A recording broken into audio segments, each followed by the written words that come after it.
I think honestly, by and large, it's still the common notion. What has changed, I think, is an appreciation now that it may not be a country, but it may be blocks, right? So there's a more nuanced focus on East, West, South, and North Africa. Even within that, North Africa often features as not part of Africa, because in most businesses, commercially, they treat it very differently because of language, religion, etc., etc. But I think by and large, we haven't gotten to the point yet where there's an appreciation that beyond the blocks, there are actually countries within those blocks. There's also very much this kind of superstar narrative in the media around specific countries. Nigeria, Kenya always come up, South Africa always comes up, Ghana's creeping in there, Rwanda, Ethiopia. So kind of these superstar nations start to feature. But I don't think it's wholesale yet. Gambia, Cote d'Ivoire, those kind of countries, do we understand those opportunities? Are people looking at them critically? And I don't think so yet.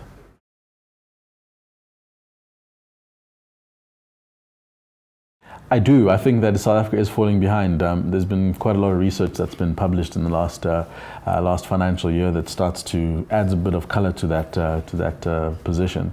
The first, obviously, is that Nigeria as an economy outgrew South Africa, and that's a big signal from the perspective that the growth that is being experienced in Nigeria is being driven by something, and it's not formal. In South Africa, the shrinkage is also being driven by something, and it's within a more formal context. So against the backdrop of the economy shrinking in South Africa and others growing, that's a big thing. The second is the rate of growth in South Africa, which is a big challenge economically speaking. And the third is probably leadership. There's research that's been conducted asking a number of CEOs and CIOs to be able to account to the organizations, and they pretty much ask questions relating to how employees feel about the leadership, the innovation, the adoption of new practice and policy, and counterparts across the continent are outperforming South African leaders.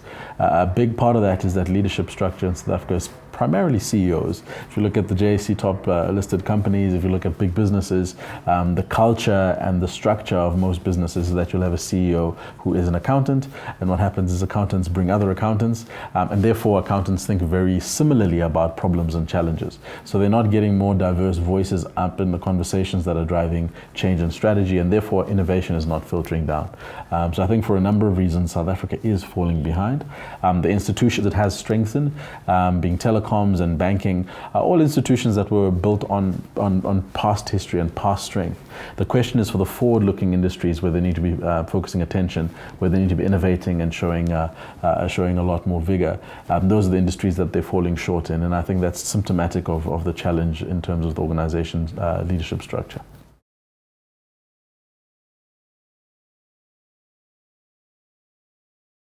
The African countries that I think are going to continue to do really great things are Rwanda, as an example. They've really turned the corner, politically. They've turned the corner from a culture and a social perspective. I mean, they've come a long way relating to the genocide that happened there. And as a result, it was almost kind of a moment in time where everything changed as far as their direction. And as a result, if you go to Kenya, if you go to Rwanda now, you can open up a business, in 24 hours. They're starting to get a lot of stuff sorted out from a structural perspective. They're interfacing a lot with other countries to make sure that they can open up the market. And they're just making the right decisions. I think even if you go there and you look at infrastructure when it relates to roads, when it relates to living areas and suburbs and that kind of thing, there's a lot of investment that's happening there. So a lot of people are looking at it as an environment that is getting it right. And Ethiopia similarly. I think Ethiopia has been, for the longest time, trying to get itself kind of into first gear. And the last financial year, it's really started to show a lot of promise. And I think in 2018, both of those countries are going to start to kind of lift themselves out of the doldrums.